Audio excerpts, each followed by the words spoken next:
So here po, meron po tayong 3S lines sa pagmamahal ni Lord. S lines. Of God's love. So, ang first S line po natin is line of sin. So, line of sin.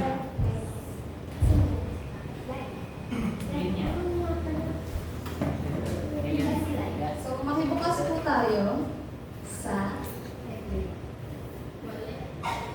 Romans 3:23.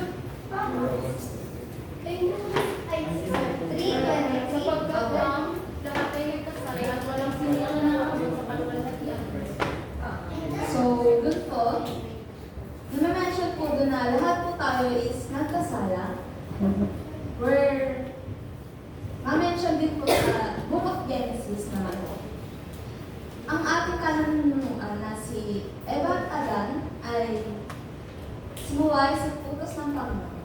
So, sinabi po dito na wala pong matuwid sa ating at walang makakapantay or makaka-achieve sa standard of righteousness or sa kabutihan ng Panginoon. So, second S-time po natin. Dito, connected lang po talaga siya yung 3S-times po natin. So, the second S-time po natin is line of selfless love.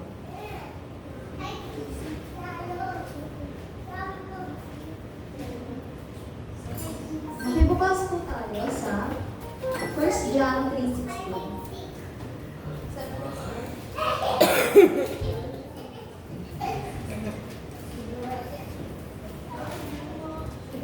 Sigurado tayo na namumuhay tayo na malapit sa Diyos at gayon din siya sa atin kasi binigay niya sa atin ang Espiritu niya.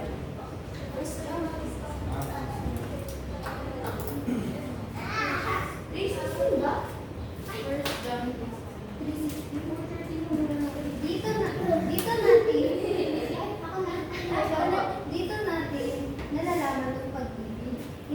Inialay ni Kristo ang kanyang buhay para sa atin.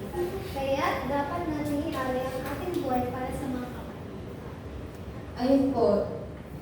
So, sa pagmamahal po ng Panginoon, dito po natin makikita na kahit si Kristo po ay inialay ang kanyang buhay para nang maligtas tayo. And hindi lang po dapat natin nararamdaman yung love.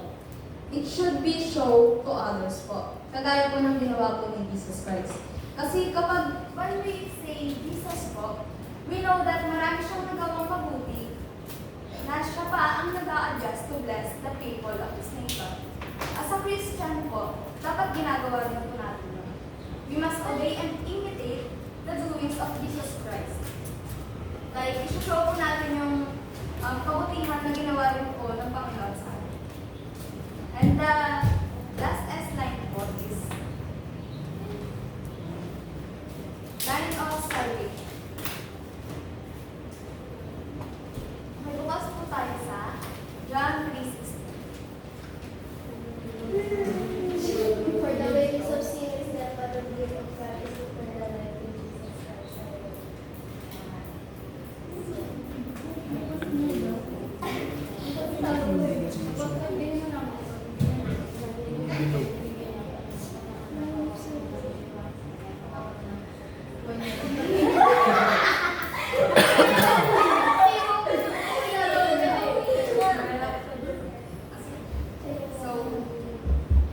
So dito po sa line of salvation, dito po sinasabi na kahit yung Father in Heaven po natin, sinacrifice niya yung kanyang nag-iisang buntong na anak, which is Jesus Christ po. Ito po yung gift niya po sa atin ng Ama natin na nasa langit. And dito po, may kita po natin sa John 3:16 po na upang ang sinamang sumampalataya sa Kanya ay hindi mapahamak, kundi magkaroon ng buhay na walang hanggan.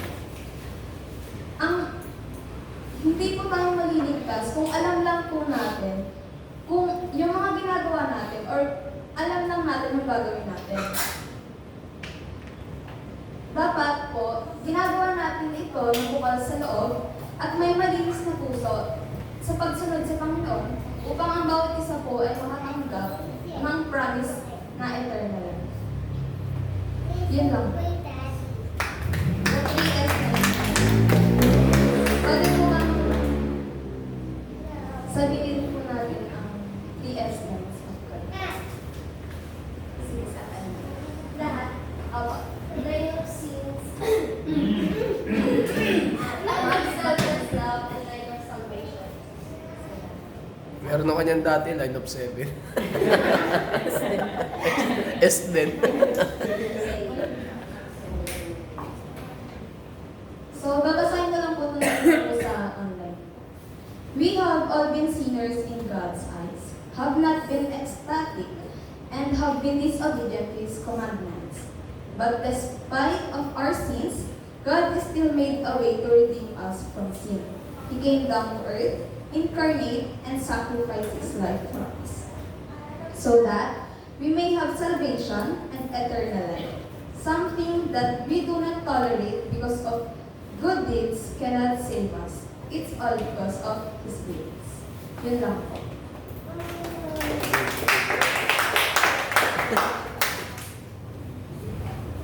Meron kayong tanong kay Ate Abby. May tanong din si Kuya Nico.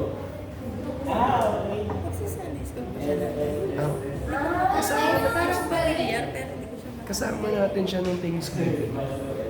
Tamburini sila ni Gab, siya, saka si Arvin. Kasi nga, Arlene? Yung batang taga-late. Tatlo sila. Sila yung kabatch niya. Si Gab, si Arvin, siya. Sino Gab? Gab ni Ate Tay. Yung sa mga sayo sila sena ng may ganun na malaki. Si Alira, mga 3 or 4 years old na. Ngayon, 12 na si Alira. Halos 6 years na yun. Halos 8 na nga.